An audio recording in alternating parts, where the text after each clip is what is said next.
So ito na nga po mga idol, Barangay Ginebra, Coach Tim Con umaksyon agad, walang planong palitan bilang import si Justin Brownlee kahit nagkaroon ito ng fracture o injury sa kanyang daliri.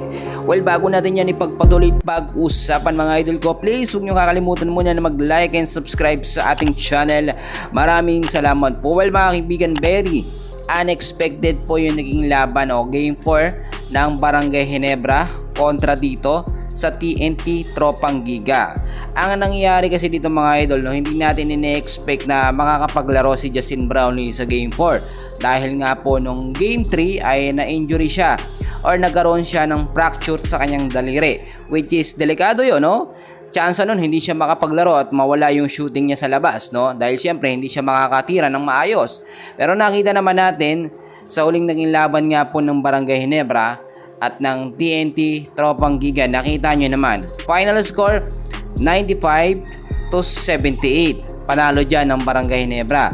At itong si Justin Brownlee, very unexpected talaga ito, medyo mababa yung puntos niya pero mataas na rin to, no? Si Justin Brownlee tinapos ang game na yon, which is meron siyang 23 points, 12 rebounds, 5 assists at 2 blocks, no? Usually yung mga player na may injury hindi nakakagawa ng ganyan mga idol, lalo na 23 points, yung rebounds, alanganin ka na kapag meron kang nararamdaman na injury.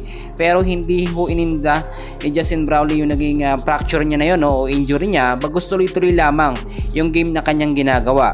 Kasi nga naman kung sakaling hindi makakapaglaro si Justin Brownlee, may option naman ng Barangay Ginebra na kumuha muna ng replacement niya or pansamantalang import, no? Nagkuha sila ng choice dito nga po kay Kwame, which is ngayon ikanselado na yon at hindi na po yun mangyayari. Saan nga daw ba talaga humuhugot, no, ng lakas, no, etong si Justin Brownlee at kung bakit napaka-agresibo pa rin niya kahit meron siyang injury o fracture sa daliri.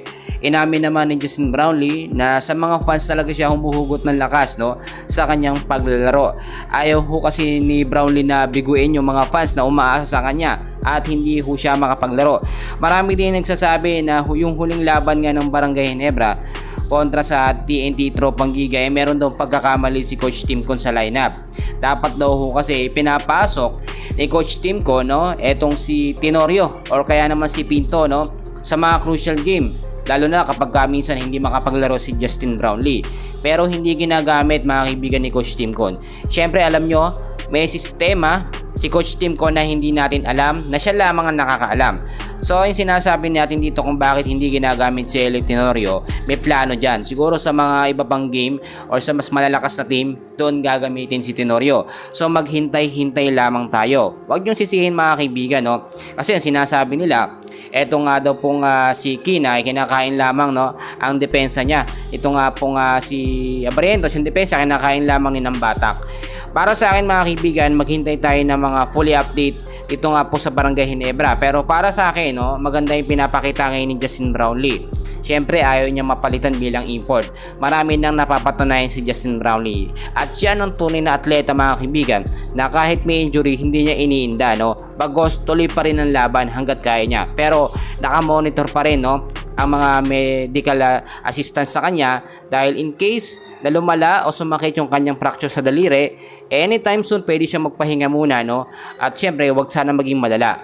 So yun muna ang update ko sa inyo mga idol, and please huwag nyo kakalimutan na mag-like and subscribe sa ating channel. Maraming salamat sa inyong lahat.